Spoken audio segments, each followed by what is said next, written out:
everyone! Welcome back again to my YouTube channel at for today's vlog, alam ko excited kayo ngayon guys dahil ang pag-uusapan natin ngayon guys is isang application na nasa Google Play Store. So alamin natin guys, ngayong 2025, kamusta na ba si Madali Loan? Yes, alam ko maraming nadadalian ditong mag-apply kasi ako nadalian at approve yung aking loan application na naman. Biruin mo guys, ilang months, ilang years na ata na hindi ako nakakapag-apply dito pero approve na naman yung aking loan application. O, diba? At ito pa guys ha, hindi na siya pang 7 days. Magugulat kayo guys kasi ito yung application na 7 days before. Ngayon 2025 guys, alamin natin, ngayon 2025 guys, nagbago itong si Madali Loan app. Ngayon guys, panoorin nyo to hanggang dulo kasi malalaman nyo kung hanggang kailan ko na siya pwedeng bayaran dahil hindi na siya pang 7 days. At syempre, magkano yung loan amount na na-approve sa akin dito kay Madali Loan app. So, sabay-sabay nating alamin yan, guys. So, later.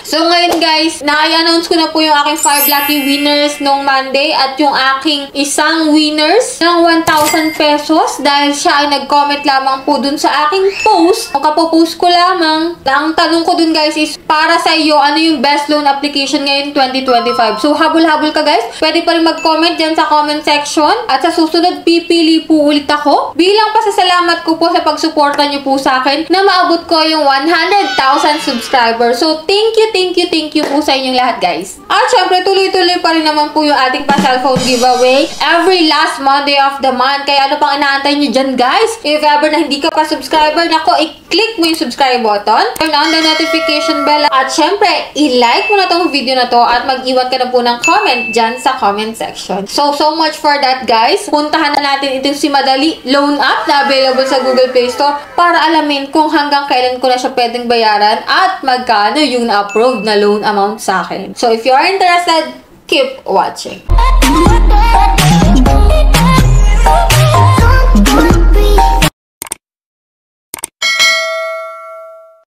So, disclaimer na guys, syempre hindi ko pinopromote sa inyo si Madali Loan. Hindi ko naman sinasabi na porket na-approve ako dito is umutang na kayo kaagad. Nako, Diyos ko guys.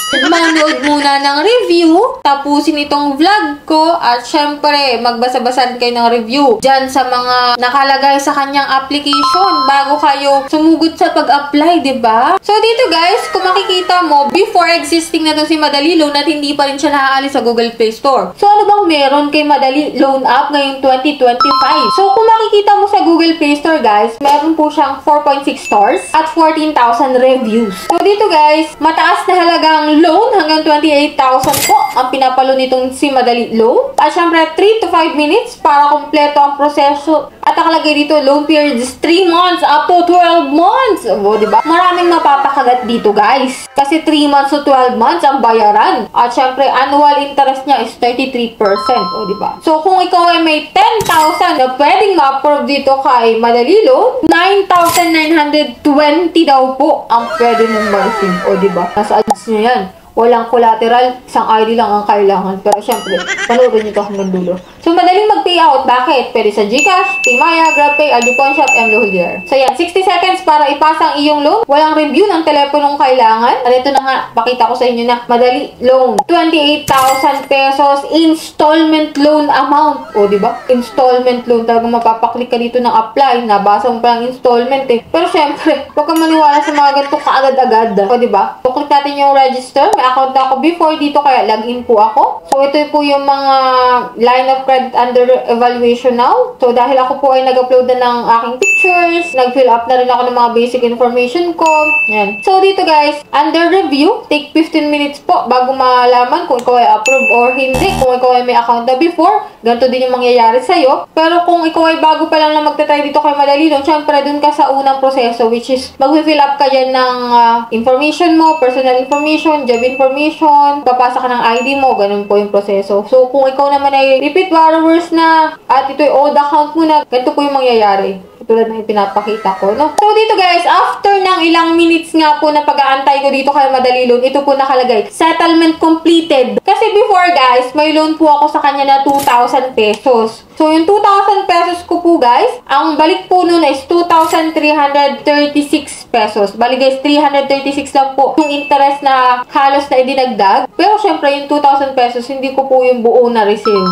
No? So, ito lang po yung aking repayment amount. So, reloan now. Pinindot ko po yung reloan now. At dito makikita mo guys, 95% daw po is almost approved. So, 5% lang yung na-reject. O, diba? So, 6,000 pesos po yung amount na pina-approve niya sa akin ngayon. At dito guys, kung makikita mo, 28 days loan period siya guys. Hindi siya 7 days. 28 days po siya. Pero, dito tayo guys, sa amount to be paid. Kahit 6,000 pesos yung iyong principal amount to receive mo po is 4,720 pesos. Ang amount to repaid mo is 7,176 pesos. Kung iisipin mo guys, medyo malaki po ang kanyang ibinawas at medyo malaki din po yung kanyang idinagdag sa total repayment, no? So, dito guys, sa 6,000 pesos, bakit 4,720 na lang yung marireceive mo? Kasi, may binawas doon na service fee na 600 pesos, management fee na 600 pesos ulit, at transfer fee na 80 pesos. Ang suma total po nito is 1,280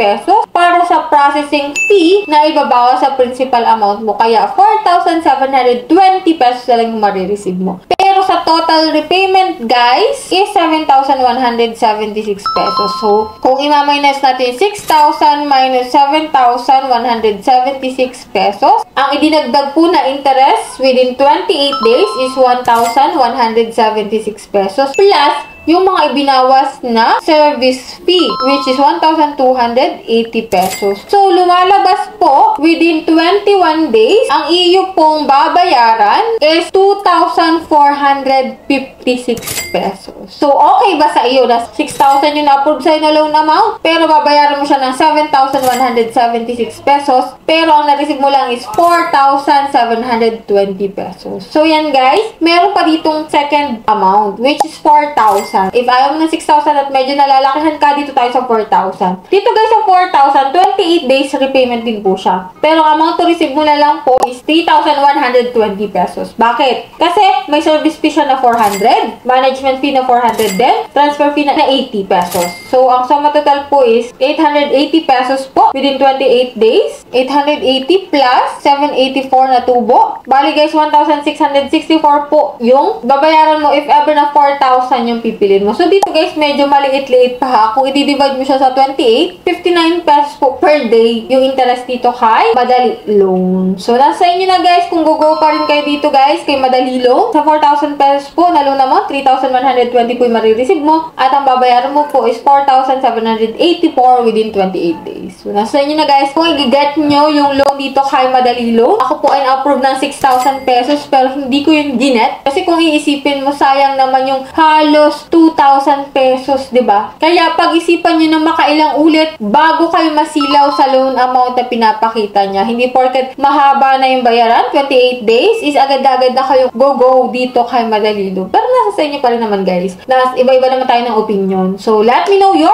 opinion dyan sa comment section para mabasa ko yan. At syempre, para mabasa na rin ng mga first time na maglo-loan dito kay Madali Loan App. So, yan po yung meron dito kay Madali Loan ngayong 2025. And hoping ako na may nakuha kayong idea kung ano na ba ang meron dito sa kanya. That's it. Sa mga hindi pa dyan nakasubscribe sa aking YouTube channel, click the subscribe button, turn on the notification bell para updated ka sa mga latest vlogs natin. So that's it. Bye-bye na muna for now, guys. See you on my next vlog.